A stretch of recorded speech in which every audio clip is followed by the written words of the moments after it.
The slasher is now as much as a home name brand as romance and comedy movies are to the public viewing. And it's no stretch to say that there's this notion of horror icons and villains like Freddy, Michael Myers, and all them that kind of became babysitters to us as kids, you know, whether your parents go out for a date at night or you got a babysitter that's hung up on the phone with their boyfriend. You had these horror movies to comfort you. You know, you burn through the VHS and DVD collection trying to find the perfect gem to terrify you, and you pop it in, sit back, and just bask in the horror glory with devious intentions. And I'm sure somewhere in the horror group community there is a huge majority of people that claim there's a Mount Rushmore of horror. And no matter what your preference is, you could be nauseated at the fact of leaving Jason Voorhees off the list.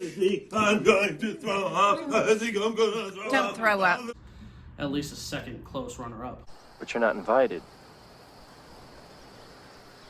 Not invited? What do you mean I'm not invited? And we know that Friday the 13th is not the most savory franchise. Like, it has its ups and downs, its campiness, its corniness, its off-kilter liberties. And as we see, it gets more cheaper and recycled as the features come out. But we don't ever really expect these movies to impress us with their cinematography and writing, or endearing dialogue. And with that said, the essence of this video and the Friday the 13th is really what the movie ended up being, which is a fun campfire story to laugh at and shriek at and look behind your back when the story is all said and done. So as the leaves begin to change and the cool air slithers into towns, it's fair to say that, like Michael Myers does for Halloween, you could argue that Jason Voorhees is the king of summer. It's the perfect movies to watch with friends at a slumber party, or if you're at a camp night when you guys have the big projector on the side of the cabin.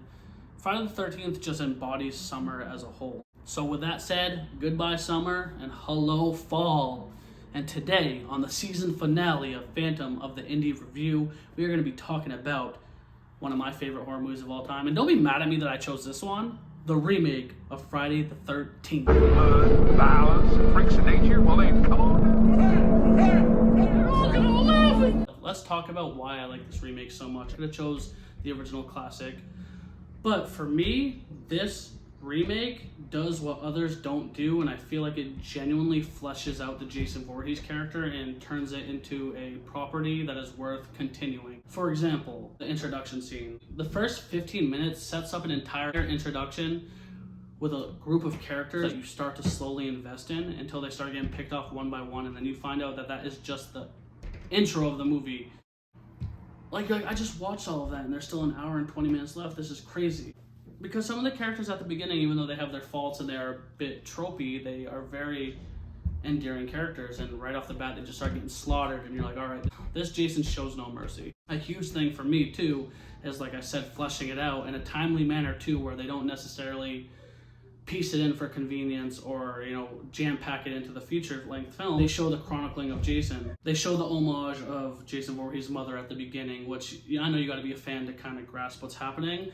But from there, they have the burlap sack mask, him finding his signature Jason Voorhees mask, and it just unravels in such a beautiful way that you can tell the writers of this movie really fucked with the content. And for the most part, they stick to the Jason agenda. It wasn't like the Texas Chainsaw Massacre remake where they changed his name entirely in story, or a Nightmare on Elm Street one where they gave Freddy a whole different agenda. This is Jason Voorhees, how you know and love him. And for all the people that are going to complain about Jason doesn't set traps, Jason doesn't have underground tunnels, like, I'm stopping that shit. Like, why can't he? It doesn't harm the guy. Like, I understand, like, for me, the big thing is I think it's stupid. It's a bit hypocritical that, like Michael Myers, they peg Jason to be supernatural, which I understand to an extent because he's a ghost.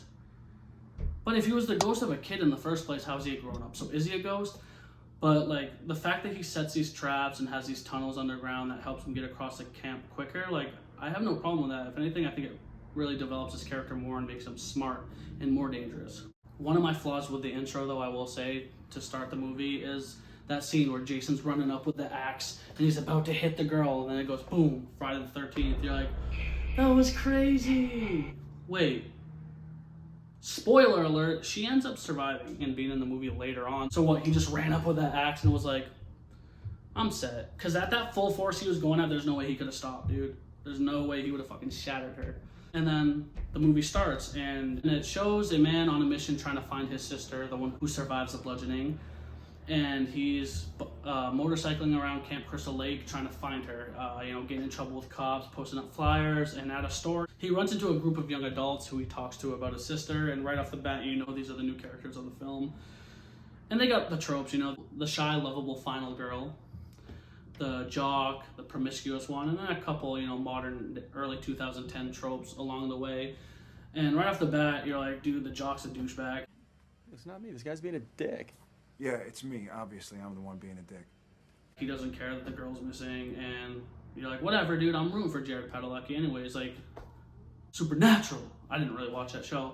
But, so he talks to them, and then you find out that the lore of Jason is an ongoing thing. He kind of introduces himself to some locals who are like, we just leave him alone. And she's gone missing.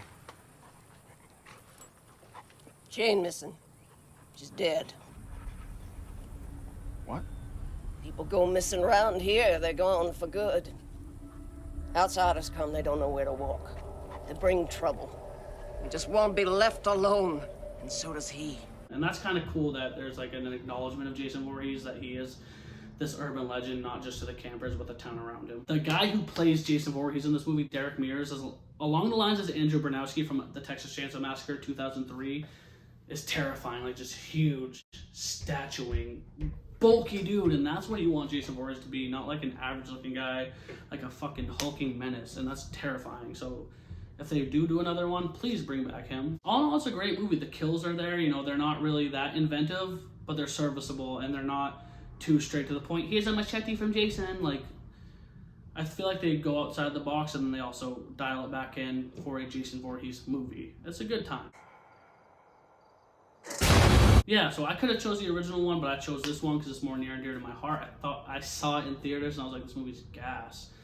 And it's just the perfect reintroduction to Jason Voorhees. They could easily make a franchise out of this character and, this specific Jason, and they could do wonderful things with it. So that's the video, guys. Here's a little spiel for you. Hit the like button, the subscribe button, that little ding-a-ling thing that's like, I'm gonna harass you with my video updates. And, I'm gonna say it one time. Give me a hell yeah for horror.